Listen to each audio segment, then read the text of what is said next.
So I got another question about NLP, and I wanted to kind of go through and try to explain NLP in a little bit better way, but just kind of going through ideas. So the question of what is love? And first off, anybody who responds to that question with "baby, don't hurt me," you're my people. Anyway, what is love? So when you start thinking about it, what does that mean to you? Like, what is the definition of love to you? And notice I said, what is the definition of love to you?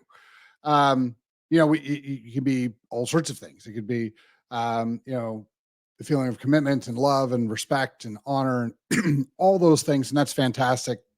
Then we can go through and define those. You look at the 5 love languages and you say, well, why is it that, you know, this person, gifts are this person's love language? Well, maybe their father was a traveling salesperson. And when the dad didn't like being away from his kids. And when they were out, they would bring back little knickknacks and give it to their kids and say, I love you. And so what ended up happening was that child started to associate dad giving me this gift and then saying, I love you. And means that, when people give me gifts, it means that they love me. And so that's how it translates through. A lot of men, physical touch is what we associate with love. And we've been taught from birth that you only have sex with people that you love. And so we obviously associate love and sex together, which is why, men's primarily in America, men's number 1 or number 2 love language is physical touch.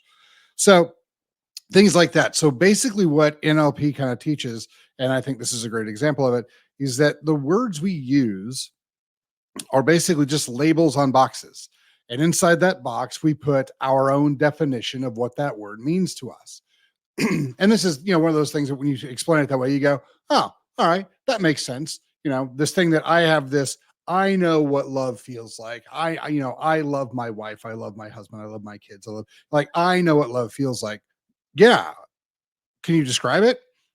Is the way you think love is the exact same thing I do and everybody around you? And that's the issue. And so what NLP teaches is that you have to figure out before you can communicate with somebody, you have to figure out what their lexicon is, what their words mean.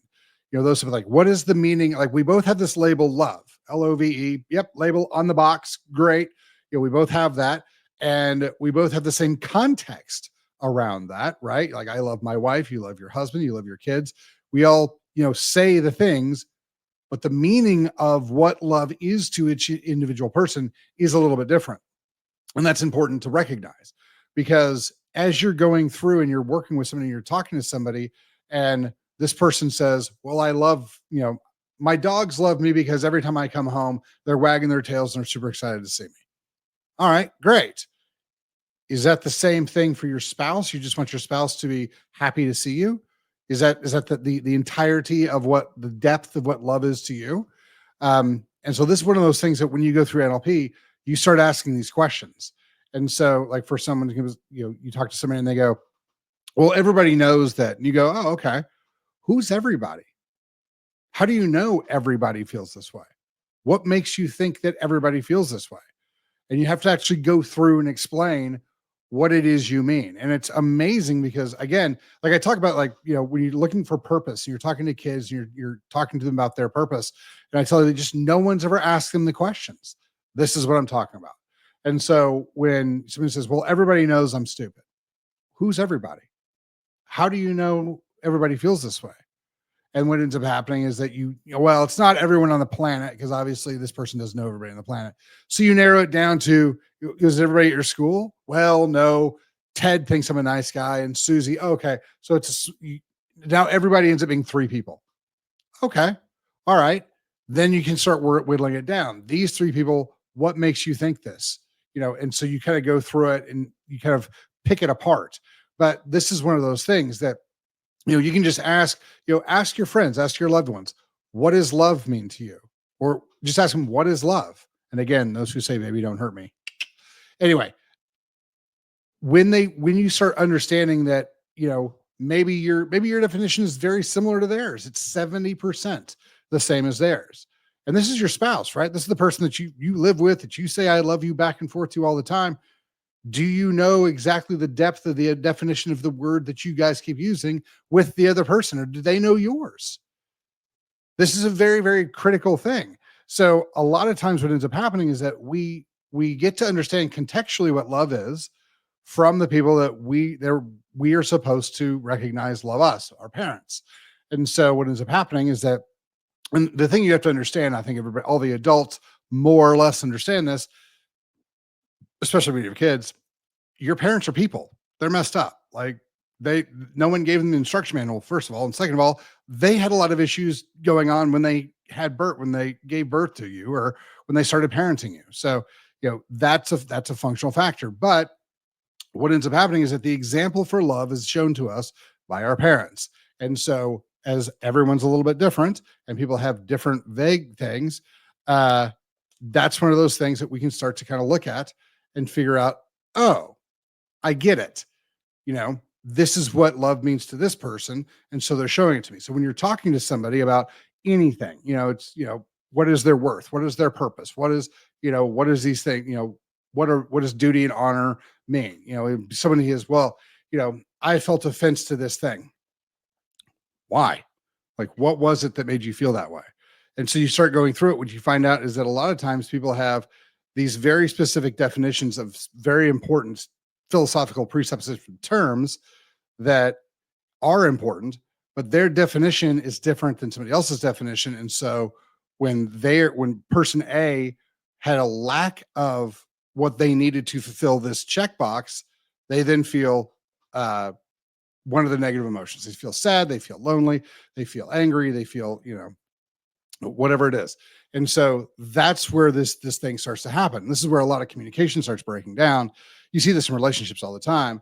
It's like, person A tells person B that they love them, but this person's definition and this person's definition are not exactly the same. This is the entire concept behind the 5 love languages. So if you guys haven't read that book, read that book. It's a fantastic book.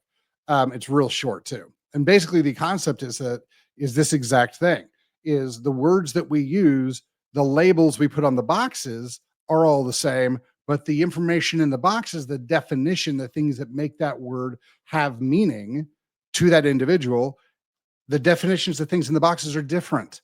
It's maybe slightly different, maybe substantially different, but that's where a lot of these things are. And you can sit there and you can have a discussion and you guys can use the same words, and this person can both think they're thinking about the same thing or talk about the same thing, and they're not. And that's one of those big things that you kind of have to start to understand. And as you start to understand that, it kind of resets all those things inside the paradigm for the person. And so as you start to open up these different ideas and allow the person to recognize that it may be that the person down the street or their significant other or whatever does love them, but their words mean different things, as you can start to eliminate that for these people, all of a sudden everything starts to change for them. So that's kind of where NLP is, if that makes any sense to you guys. When you start walking people through this, and you start just asking the questions of, what does this mean? Like, a lot of people, like, for instance, I bet you that a lot of people, when I ask the question, what is love? You don't really have a solid definition. You might know for a fact that you love your kids and you love your spouse and you love your dog and you love your car or whatever, but you can't verbalize it. You can't put it into words very easily. And that's one of those things, again, the very important ones: the duty, the honor, the respect, the responsibility, like these type of things that we all use. And we all say, oh, this is important. Respect is important. What does it mean? What does that mean to you? Like, what is your definition of that thing? Because a lot of times that's where the issues are. And so when we start talking about NLP, we start talking about going through and doing NLP coaching, how it works in negotiations and how it works in, working with your family members, how it radically changes your view of yourself and radically starts to change your view of your relationships and how everything works and how the world works with you. This is what we're talking about. When you start to recognize, oh, I'm using words that mean something to me, that mean something different to somebody else. When you can start to, that's just one piece of it. When you can start to recognize that, then you can start changing the way that you communicate radically. And it's funny because, like, you'll see this, like, when we do this in group settings, someone will say something and Nathan or Christy in the class setting would be like, what does that mean to you? And in your head, you're like, well, that's obvious. It means this. And the person would say something, and you go, oh, that's okay. I see what you mean. That's a different way of looking at it. And then it's like all of a sudden, now that you recognize that this person is viewing this thing from this angle because of their life experiences, what's been said to them, how they've lived through things, all that type of stuff, those things, you start to recognize, oh, when you communicate these things, this is how you're viewing it. I'm viewing it from over here. Now that I understand your words better, I understand you better. And so I can help kind of reset that stuff with you. As you start to recognize that, you also start to recognize a lot of the words that you personally use, a lot of the things you personally think. You have to start recognizing that, oh, well, maybe some of the things that I'm saying, I'm not communicating properly to somebody else. Again, this is where we get the idea that, it's not what somebody hears. If someone mishears you, if you say something and they don't understand it, the communication fault was on you, not on them, because you're communicating the idea. You have to form the idea in a manner which the other person can get what your words mean and then how to take action on those words, whether the words need to be redefined for them or specifically, hey, I know that you think that this word has these 5 things in it. This is the one I want you to focus on, right? This is the big piece. So that's me one of those things that as you start going through NLP work, that's the type of thing that we're looking at. Okay. Anyway, that's the thing that NLP starts to look at, is trying to figure out, exactly what the words that everybody's meaning to use are and how those words get used. That tells a lot about how people are. It's funny because people make a comment like, and you ask them like, how does that make you feel? They're like, well, it just makes me feel like I'm not ready. That's a giant thing. Or, makes me feel like I'm not good enough or whatever. Those are massive things. And when people say that stuff, it's like, oh, it's just kind of a throwaway. I just don't feel like this. Okay. That's a major piece. We need to go back through and investigate that and take that piece apart, because that's a limiting belief.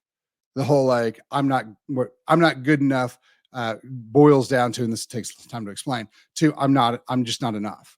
And you're like, okay, so you're not enough. And then you have to go back through and break all that down. Or, you know, there's other ways that you can cut different things that people say, and you're like, okay, like, I just don't understand. Like, okay, so you don't know what's going on. Like these type of things, is you start listening to what people are saying and you start breaking them down and being like, what did you mean by this? Go into this. How does that make you feel?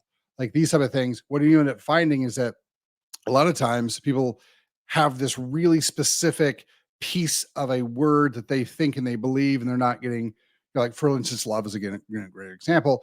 Like this person thinks, well, if this person loved me, they would do these things because this is obviously part of love. Well, the other person doesn't have that list of things in their definition. And so what ends up happening is you have to go, okay, this list of things is unique to you. People go, no, it's not. No, it's not unique to me. Everybody knows that. Who's everybody? What makes you think everybody knows these things? Like that type of an idea. So this is how NLP helps with all sorts of things. Because in negotiations, if you start to recognize, the idea that perhaps you guys are talking using the same words but talking about different things, you can then go through and start picking those things apart and figuring out, oh, you want things that I don't care about, so I can give you those things. But these are the things that even though what you're saying, these are the things you actually mean. These are the things you actually need. So this is one of the things that NLP kind of helps you understand, that neuro linguistic programming. It's, when you say this word, it means these things to you, but that's not what it means to me or anybody else. So that's kind of how a lot of this stuff starts getting put together. And this is how it's easy to start breaking these things down and resetting all this stuff. Because when you start changing the way that people view the words they're using to communicate, you radically change communication.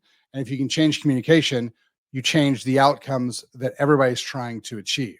So that's one of the big things in NLP, is the way you're communicating might make total sense to you, but doesn't make a lot of sense to other people. So, which I think is ironic coming from me, who people always tell me that they don't understand what I'm talking about. So, there you go. It's one of those things that as you can talk one-on-one with somebody, you can start resetting all those things and putting this into verbiage that, people can understand a little bit easier. So that's the big thing with NLP, is trying to work with an individual to come up and be like, now that we both have the same definitions of the words we're using. Now we can have a conversation where we both get the things that we need, without, without frustration. So that's one of those big deals. And it's, if you guys have any questions about that, drop them in the comments, and we'll go over them. Thanks for your time.